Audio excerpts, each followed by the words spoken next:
I'll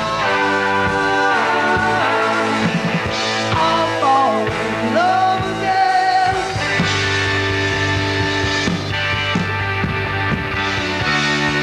I'll fall in love again. With something to Why, hello there. It's Mr. McFlanagan, your old buddy, your old pal, your old chum. And I'm going to bring you the next real-life story coming at you. And this one's going to be about bullying and my experiences with bullying. And I think the word bullying is kind of a funny word because really when I think of a bully, I just think of a person who's an a-hole. That's really what bullies are. They're just a-holes. People that pick on people that are less than them, maybe a little bit shorter or not as athletic, or just to be a mean asshole. They just say horrible things. And I'm going to tell you about my first experience with bullying because I've met a lot of these guys, and I'm going to tell you the best way I know how to handle a bully. And it all started back in the 5th grade. There was this dude, his name was Corey, and he was that kid in the 5th grade that was like a foot taller than everybody, and like for some reason just developed muscles earlier than everybody, and everybody was terrified of this kid. His name was Corey, and this kid was a butthole. So I mean, don't feel sorry for this kid, because I remember he used to tell me that he peed in his dad's dinner. He was proud of that. He used to joke, "Yeah, I peed in my dad's dinner last night and sat and watched him eat it," and he sat there and laugh about it.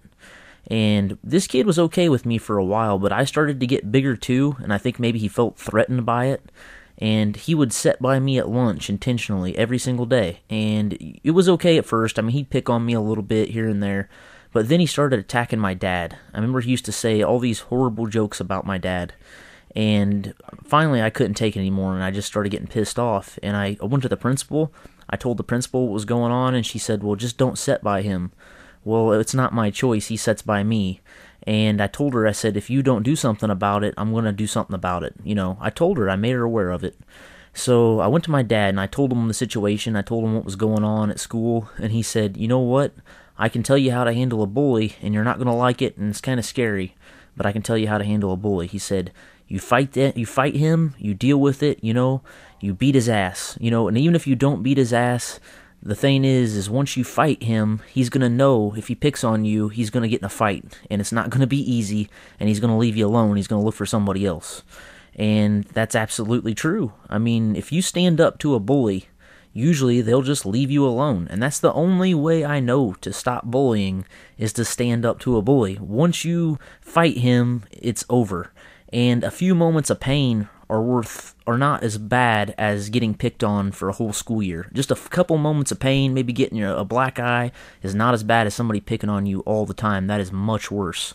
And I'll tell you how I handled him.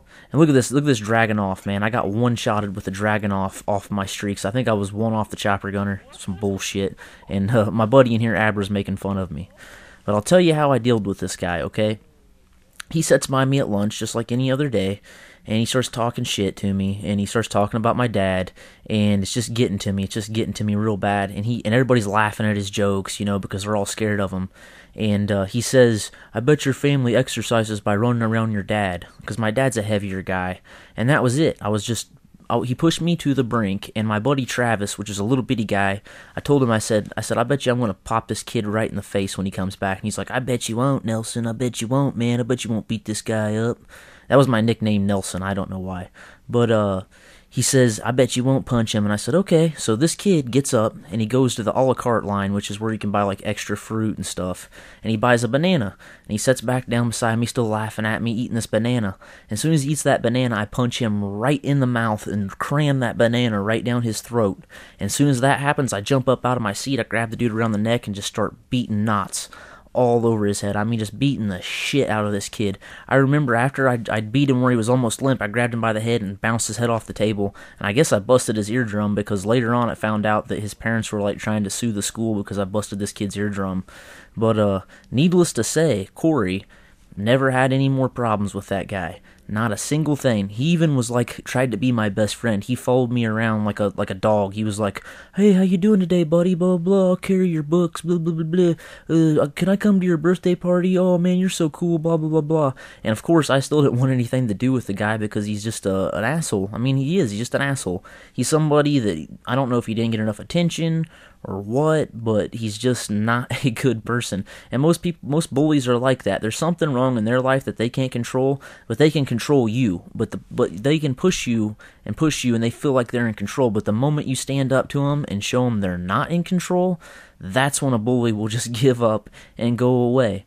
So that's my first experience with a bully. And I suggest if any of you guys out there are getting picked on at work or whatever, just tell them off. As soon as you do that, either you're going to get fired and you can find a better job. I mean, I know that's not the best thing, but I've had people at work try to, talk shit to me and bully me, and basically I just give it right back to them. I mean, what are they going to say? I went up to this guy at work, and I'm making fun of him, and he made fun of me back. Really? Like your boss is even going to care? You know what I mean?